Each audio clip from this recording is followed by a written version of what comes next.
Breaking news చూస్తున్నాం. Russia Ukraine మధ్య భీకర పరిస్థితులు నెలకొన్నట్లుగా తెలుస్తోంది. పోటాపోటీ దాడులతో యుద్ధం తీవ్ర రూపం దాల్చిందని చెప్పుకోవచ్చు.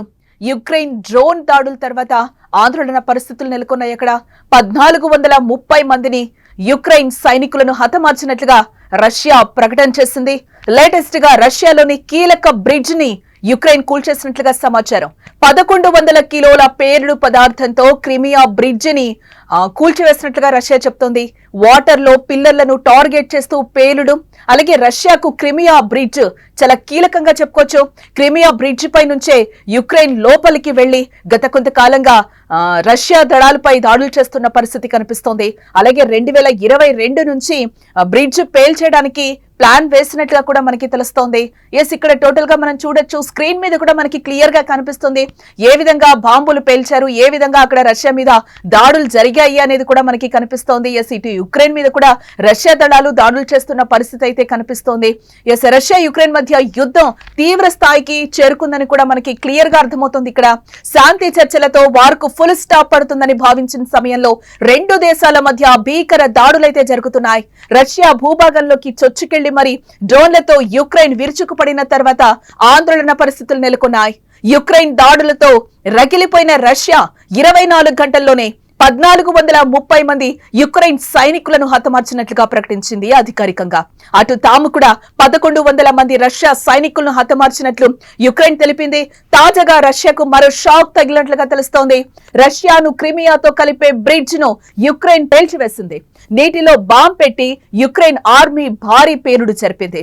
బ్రిడ్జ్ పిల్లర్లకు 1100 కేజీల TNT బాంబ్ అమర్చారు.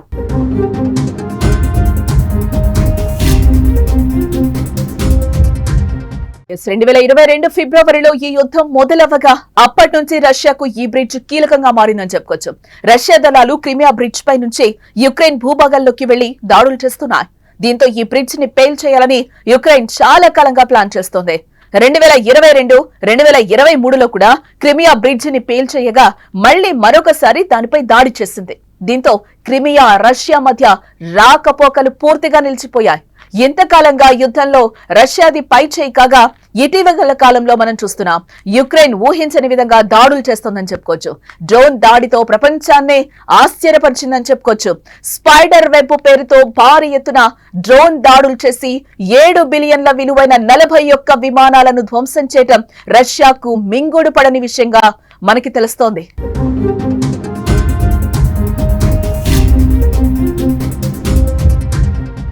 మరోవైపు గత 3 ఏళ్లుగా జరుగుతున్న యుద్ధంలో తమ సైన్యం దాదాపు 1 మిలియన్ రష్యన్ సైనికులను హతమార్చిందని యుక్రెయిన్ ప్రకటించింది.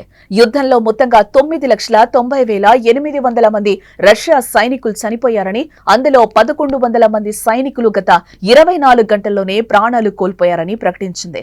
అలాగే తాము చేసిన దాడుల వల్ల రష్యాకు చెందిన 10,881 ట్యాంకులు, అలాగే 22,671 సాయుధ పోరాట వాహనాలు, 50,607 ఇంధన ట్యాంకులు, 28,623 ఫిరంగి వ్యవస్థలు, అలాగే 1,402 బహుళ ప్రయోగ రాకెట్ వ్యవస్థలు, 1,176 వైమానిక రక్షణ వ్యవస్థలు, 384 విమానాలు, 441 యుద్ధ విమానాలు, 336 హెలికాప్టర్లు, 38,748 డ్రోన్లు, 28 నౌకలు, ఒక జలాంతర్గామి నాశనమయ్యాయని యుక్రెయిన్ జనరల్ స్టాఫ్ తెలిపారు.